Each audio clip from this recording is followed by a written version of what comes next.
Jeremiah chapter 49. We're still in, I guess, our second sermon in chapter 49. We're going to look at Edom tonight. We're studying through a section here where he's talking about Jeremiah is giving prophecies of what's going to happen to some of the nations surrounding Israel. And these things do happen. We know from what I've mentioned before, we know that these nations are never heard from again after they're destroyed by Babylon during this time.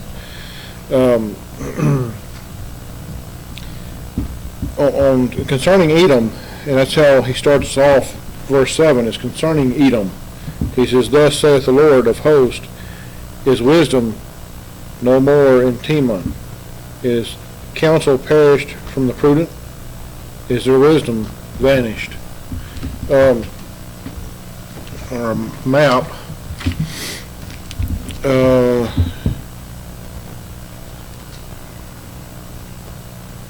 and this map doesn't go down as far as, oh yeah, there it is, Edom. So Basra,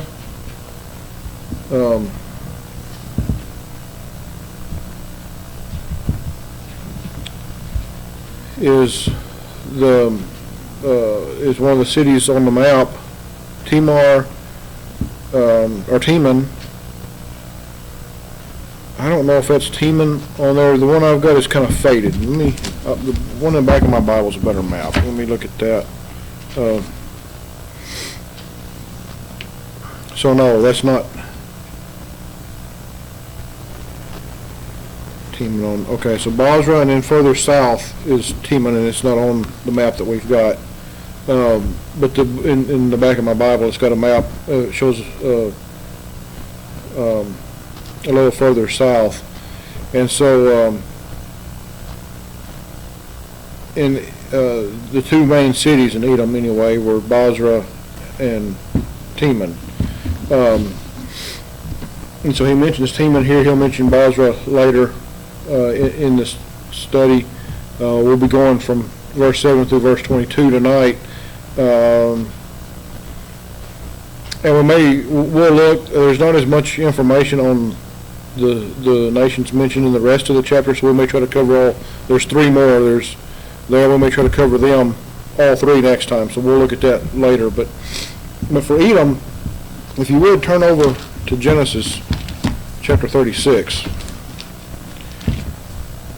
And Edom has been, like the others, a thorn in the side of Israel for a very long time, but I believe there's a special reason in particular for Edom. And if you remember the story of Isaac and Rebekah, and then their two sons, Jacob and Esau. So, if you turn over to Genesis 36, verse 1, "Now these are the generations of Esau." This is Jacob's brother. Remember, they fought in the womb. And Esau gave up his birthright to Jacob. Esau says, "Now these are the generations of Esau, who is Edom." Now remember, there's some places where the Lord calls Jacob Israel, or Israel Jacob. And so here Esau is Edom. So the nation of Edom, what would become the nation of Edom, are the descendants of Esau. These two brothers fought. Now we know, if you read further on into the story, I'm not going to go there tonight, but at some point it appears as though Esau and Jacob kind of made up anyway and went their separate ways. The land wasn't big enough for both of them. Both of them had amassed great flocks of sheep and cattle, and had amassed things that possessions and servants and all that, and wives and children, and so Edom, or Esau, left and went to where we see Edom on the map. That's where his family went, and that's where they settled. And if you read this story in Genesis 36, you see where, well, right there in verse 2, he says, Esau took his wives of the daughters of Canaan. So who were the daughters of Canaan? Remember all the nations that Israel overtook in the land of Canaan when Joshua took over after Moses died, and they crossed the river and went into the land? They were all nations that were following false gods. So those are the people, those are the wives that Esau took to himself. You notice it says wives. He had multiple wives, and if you read through this chapter, you see his lineage, and you see that he had a lot of wives. We know Jacob had two. He married the two sisters, Rachel and what was the other one's name? Leah. Yeah, Leah and Rachel. And so Esau, anyway, married wives of Canaan, wives who were of pagan nations, if you will. They were of no good. And anyway, if you want to take the time sometime, we're not going to read this tonight, but you want to read the lineage in the history of Esau, there it is. If you look in verse 43 of chapter 36 of Genesis, you see the very last word. He says, he is Esau, the father of the Edomites. Let me look at one other thing here right quick. There's a note here, a footnote here. And let me see if this, I didn't see this earlier. Let's see if this applies to what we're looking at tonight right quick.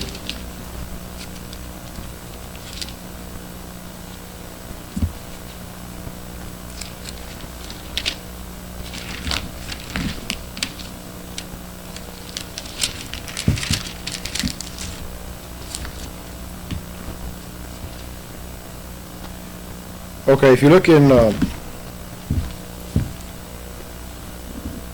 1 Chronicles chapter 1, you see in verse 35 through 42, you see the sons of Esau. Verses 43 through 50 are the kings of Edom. And if you notice there in verse 43, it says, now these are the kings that reigned in the land of Edom before any king reigned over the children of Israel. So the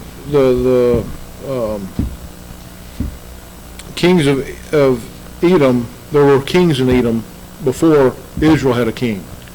So this would have been during the time of the judges. I don't know how far back, but and then you see in verse 44, the son of Zerah of Basra. There's Basra, the city that's named. There's 45. And when Jobab was dead, Husham of the land of the Temanites reigned in his stead.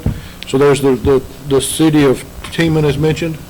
And it says the land of Teman, but remember in their day, you had these cities. There was a center of similar to what we would call a county or a state, and but the whole land was called by the city's name, usually, and so that's why the land of the Temanites is named there,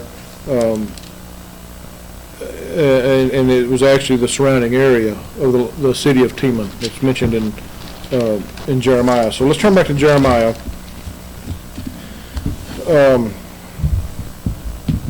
Jeremiah 49, we read verse 7, we'll pick up at verse 8. Flee ye, turn back, dwell deep, O inhabitants of Dedan, which is another city in Edom, for I will bring the calamity of Esau upon him, the time that I will visit him. The calamity of Esau. Remember, Esau was hated by God. Remember, God said he loved Jacob and hated Esau. Esau was a cursed man by God. He left, we've already read in Genesis where he left his brother and his family and married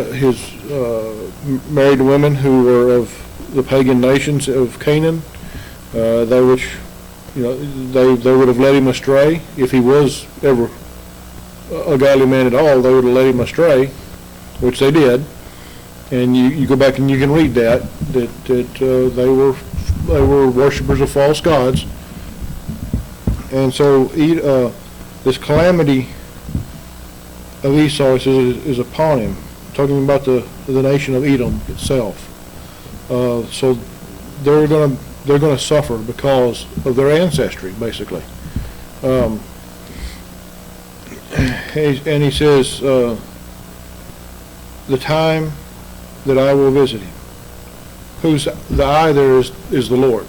How's the Lord going to visit them? Through the army of Babylon. Remember this whole book, this whole study we've gone through, God is always the one commanding the army of Babylon.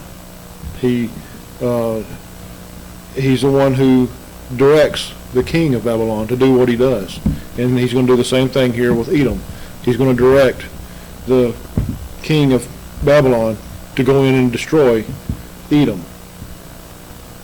Verse 9, if grape gatherers come to thee, will they not leave some gleaning grapes?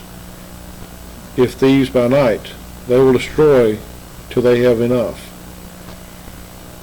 But I have made Esau bare. I have uncovered his secret places. He shall not be able to hide himself. His seed is spoiled, and his brethren and his neighbors, and he is not. In other words, Edom, there's not going to be any place they can go to hide. They can try to run if they want, but they're not going to be able to hide. The Lord's going to find them. And he says, his seed is spoiled, talking about Esau's descendants, and his brethren, and his neighbors, and he is not. What does he mean by that? They're no more. He is not means they are no more. This nation disappears off the face of the earth. And like I said, we talked about Edom, Moab, Ammon, the others, Philistia, where the Philistines were. We'll talk about some more later, Elam, and these others that are mentioned. These nations you never hear from again. The cities, some of the cities may still be there, and in some cases they are. But they've been rebuilt since then by other nations, but not by the descendants of these people. These people are gone.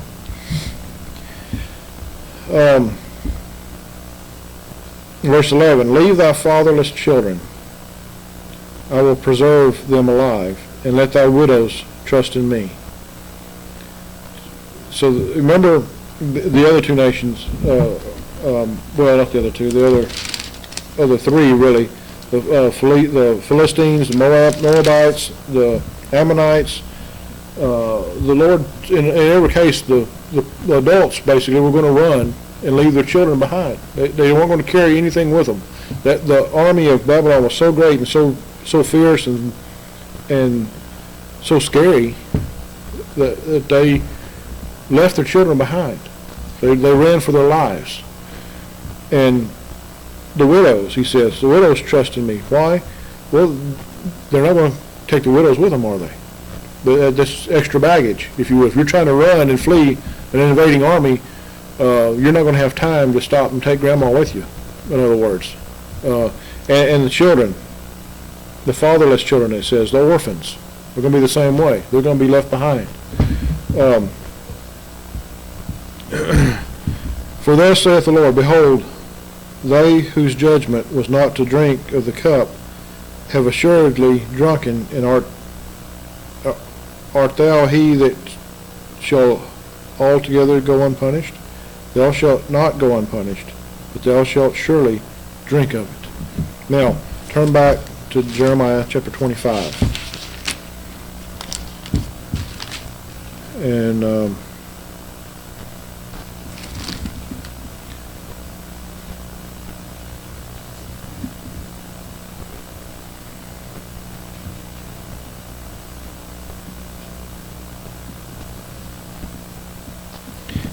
we'll start in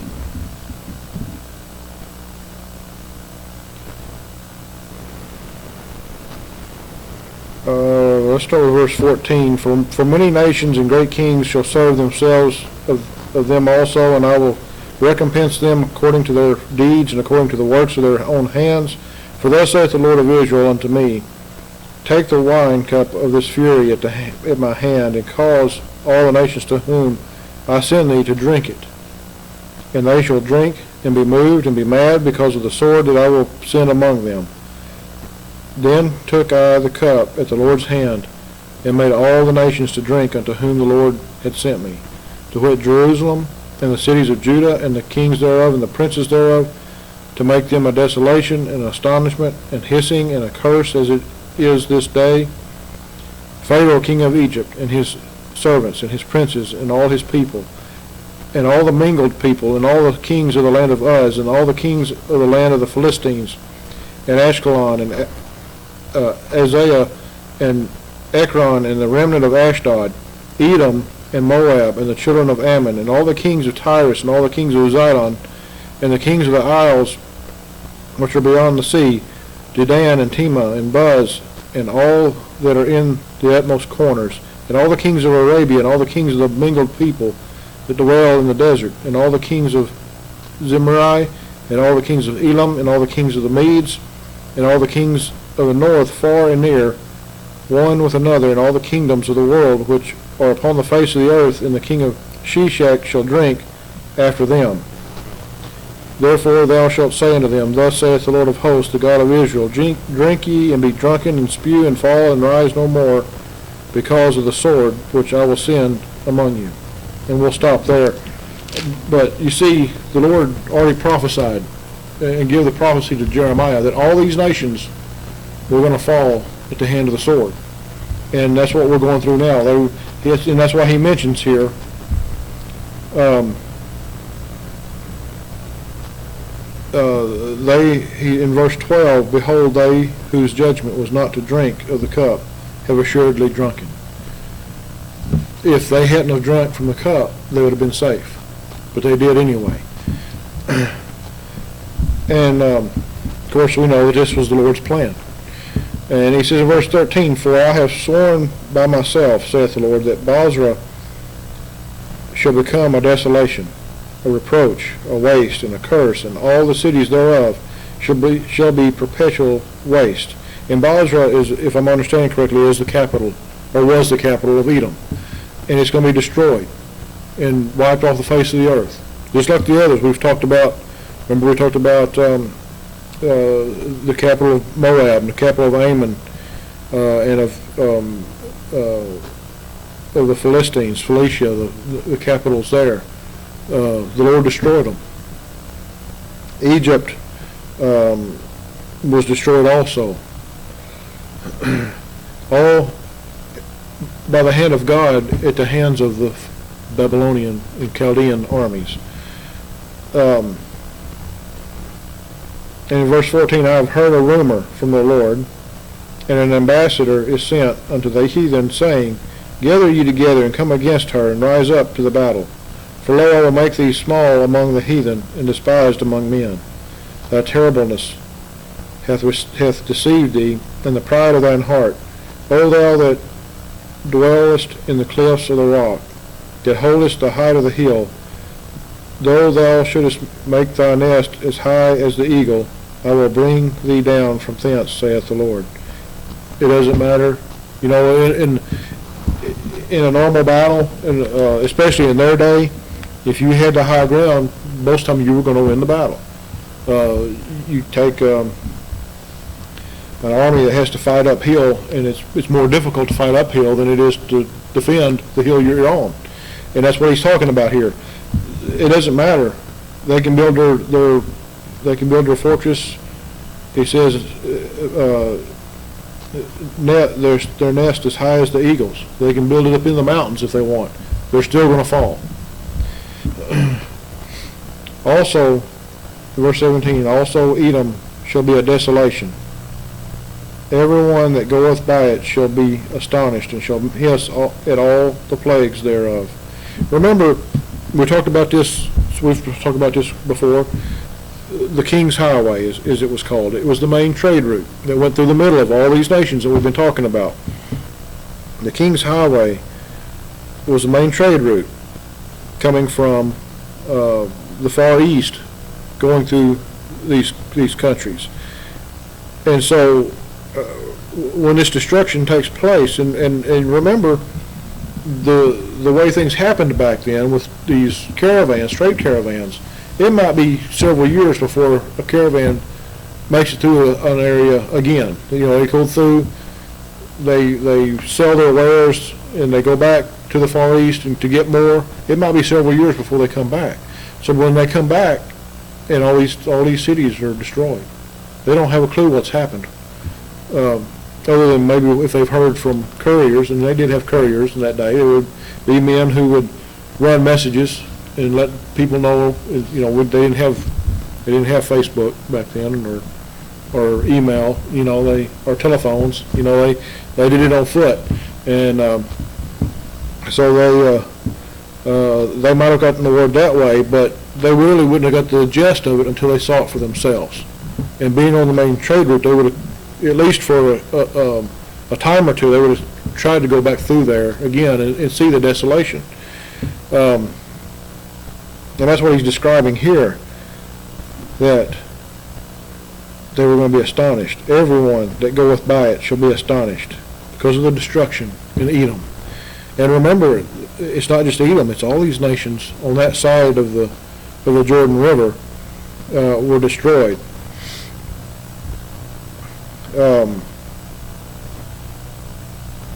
Verse 18, as in the overthrow of Sodom and Gomorrah, and the neighbor cities thereof, saith the Lord, no man shall abide there, neither shall a son of man dwell in it.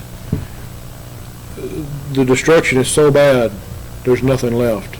It's uninhabitable.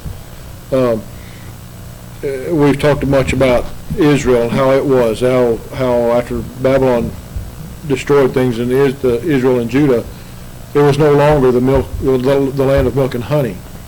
If you remember, the nations, they're close to Israel.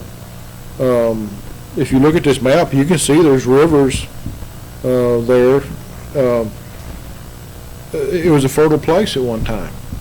But when you destroy all the crops, you destroy all the trees and all the wildlife, you destroy the ecosystem. That's what we would refer to it today. It doesn't recover. And we know Israel, the nation that's over there now, has taken and they have begun to rebuild things. They begin to plant trees. They begin to improve the ecosystem over there. They're getting things back to the way it was before. Not completely, but it's getting there. Will it happen before the tribulation? I have no idea. We don't know. God doesn't tell us. But we do know at some point the Lord's going to destroy the whole earth and create a new earth and new heavens, he tells us. And so at that time, and he talks about, the new city of Jerusalem is going to be there. So at some point it I believe will be the land of milk and honey again. It may not be, I think it'll be greater than what it was before. I'll just put it that way. Now, I don't know that there's scripture to back that up. That's my own thought from just studying the scriptures. It just appears to me that the Lord's going to make it back better than what it was before. Now,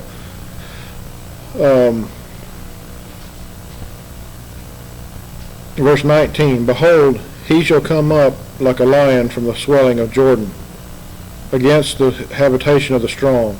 But I will suddenly make him run away from her. And who is a chosen man, that I may appoint over her? For who is like me, and who will appoint me the time, and who is that shepherd that will stand before me? Well, no one is there. No one can stand against God. No one can be compared to God. But God, remember, we don't like to think of it this way, but even as evil and terrible as the army of Babylon is, they're still God's army. They're his chosen army to destroy these nations. He is directing that army to do these things. And he says in verse 20, therefore hear the counsel of the Lord, that he hath taken against Edom and his purposes, that he hath purposed against the inhabitants of Teman. Surely the least of the flock shall draw them out. Surely he shall make their habitations desolate with them.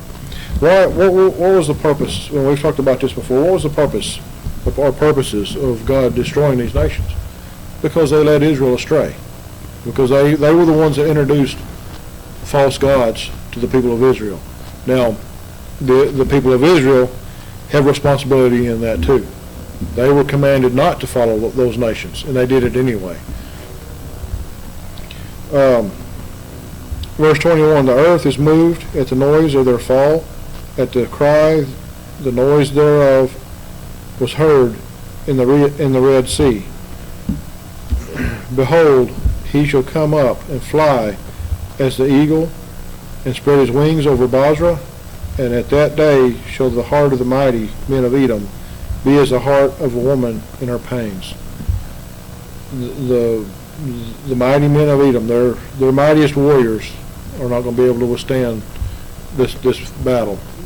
And you notice back in 21, the earth is moved at the noise of their fall. Edom was a well-known place in the world. The world is going to be affected by the fall of Edom. And remember what we said, these nations being on this trade route, these cities on this trade route were wealthy cities, very wealthy cities, because of the trade that was done there. And all these cities had things to offer these trade caravans, whether it was the wares that they had there. Some of them had men who did works of metal. Some of them had their crops, whatever crops they had there. He's already mentioned grapes, so they had vineyards. They would have had some of these places were known for their wool from their goats and their sheep. They were popular places to stop. They were the tourist attractions, if you will, of the day. That was what we would think of today. These were the places that the rich and famous went to and vacationed and those things. But the whole earth, he says, the earth is moved at the noise of their fall. He didn't say that about Ammon and Moab, did he? But he does about Edom. Remember, I think one of the reasons for that is because Edom is Esau, and Esau is Edom. Esau is the son of Isaac, or was the son of Isaac. These are the descendants of Isaac, if you will, the bad line, if you want to put it that way. These were the black sheep of Isaac's family. They were the ones. They were the ones that Esau was the one who went astray, and Jacob was the true line. And remember, it's Jacob's line that our Lord would come from, not Esau's, but Jacob's. So we'll stop there for tonight. That's the end of Edom. Next time, like I said, there's three more. There's Damascus is next, and Kedar and Hazar are lumped together here. And in Elam, we'll try to look at all three of those places next time. It's not that much left. And then after that, he gives prophecies of Babylon from chapter 50 till the end of the chapter. So, or till the end of the book. So we're only just a short ways from being done with the book. So anyway, we'll stop there for tonight.